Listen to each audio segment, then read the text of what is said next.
1776 American സ്വാതന്ത്ര്യസമരം നടന്നത്.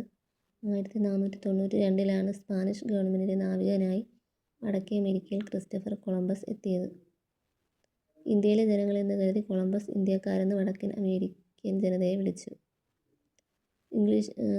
13 കോളനികളാണ് അവർ അമേരിക്കയിൽ സ്ഥാപിച്ചത്. മെർക്കന്റിലിസ്റ്റ് നിയമങ്ങളിൽ ചിലതാണ്: കോളനികളിൽ നിന്നോ കോളനികളിലേക്കോ സാധനങ്ങൾ കൊണ്ടുപോകുന്നത് ഇംഗ്ലീഷ് കപ്പലുകളിലോ കോളനികളിൽ നിർമ്മിച്ച കപ്പലുകളിലോ മാത്രമായിരിക്കണം. കോളനികളിൽ ഉൽപ്പാദിപ്പിച്ചിരുന്ന പഞ്ചസാര, കമ്പിളി, പരുത്തി, പുകയില തുടങ്ങിയവ ഇംഗ്ലണ്ടിലേക്ക് മാത്രമേ കയറ്റി അയക്കാവൂ. കോളനികളിലെ നിയമപരമായ പ്രമാണങ്ങൾ, പത്രങ്ങൾ, ലഘുലേഖകൾ, ലൈസൻസുകൾ തുടങ്ങിയവയിലെല്ലാം ഇംഗ്ലണ്ടിലെ മുദ്ര പതിപ്പിക്കണം. കോളനികളിലേക്ക് ഇറക്കുമതി ചെയ്ത തേയില, ഗ്ലാസ്, കടലാസ് തുടങ്ങിയവയ്ക്ക് ഇറക്കുമതി ചുങ്കം നൽകണം. Boston tea party. English government തേയിലയുടെ മേൽ ഉയർന്ന നികുതി ചുമത്തിയതിന് എതിരായി ശക്തമായ പ്രതിഷേധം വന്നു.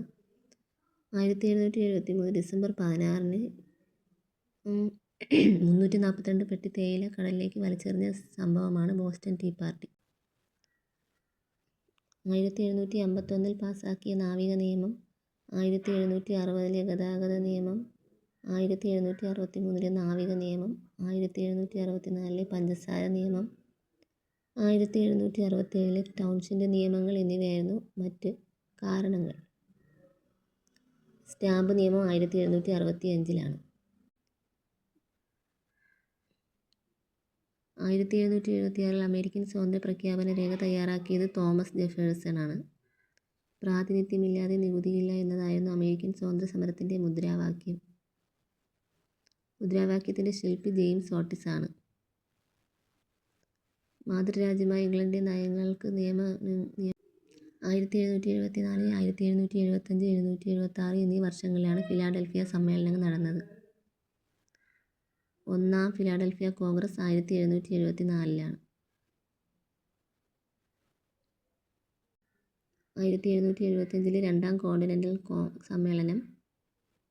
1776 ജൂലൈ 4 മൂന്നാം ഫിലാഡൽഫിയ കോൺഗ്രസിൽ അമേരിക്കൻ സ്വാതന്ത്ര്യ പ്രഖ്യാപനം അവതരിപ്പിച്ചത് തോമസ് ജെഫേഴ്സൺ. സ്വാതന്ത്ര്യ പ്രഖ്യാപനം തയ്യാറാക്കിയത് തോമസ് ജെഫേഴ്സണും ബെഞ്ചമിൻ ഫ്രാങ്ക്ലിനും ചേർന്ന്. ബ്രിട്ടൻ അമേരിക്കയുടെ സ്വാതന്ത്ര്യം പ്രഖ്യാപിച്ചത് പാരീസ് ഉടമ്പടി പ്രകാരമായിരുന്നു. 1783 1783 പാരീസ് ഉടമ്പടി പ്രകാരം യു.എസ്. എന്ന സ്വതന്ത്ര രാജ്യം രൂപീകൃതമായി. ബ്രിട്ടൻ 13 അമേരിക്കൻ കോളനികളുടെ സ്വാതന്ത്ര്യം അംഗീകരിച്ചതും ഈ ഉടമ്പടി പ്രകാരമാണ്. 1789 അമേരിക്കൻ ഭരണഘടന നിലവിൽ വന്നു. അമേരിക്കൻ ഭരണഘടനയുടെ